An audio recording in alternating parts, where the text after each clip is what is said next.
ఒక రైతు రోజంతా కష్టపడితే కానీ ప్రతి ఒక్కరికి నోట్లోకి వేలు వెళ్ళవు. అంటే మనం తినాలి అంటే రైతు కష్టపడాలి. నీ దగ్గర ఎంత డబ్బులున్నా సరే డబ్బులు తినలేవు. అన్నమే తినాలి. రైతు పండించిన కూరగాయలు, పండ్లే తినాలి. అలాంటి రైతు కష్టంలో కొంచెమన్నా మనం పాలు పంచుకుందామని చెప్పి, అన్నా నేను కూడా వ్యవసాయం చేయాలనుకుంటున్నాను. నాకు కొంచెం నేర్పించండి అని అన్న అని ఎంతోమందిని అడిగితే, నీకేం కర్మరా ఉద్యోగం చేస్తున్నావు, వద్దురా నువ్వు అవన్నీ చేయదని అంటున్నారు. వీడికేమో ఇంట్రెస్ట్ ఉంటుంది చేయాలని, వాళ్ళేమో చేయడానికి ఒప్పుకోరు.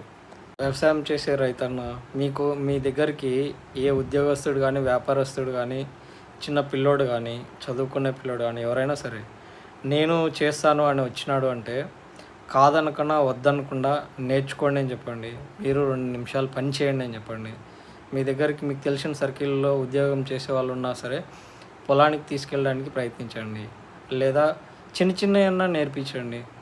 అప్పుడు కష్టపడి సంపాదిస్తున్నారు వాళ్ళు, కానీ మీ కష్టం కూడా తెలుస్తుంది.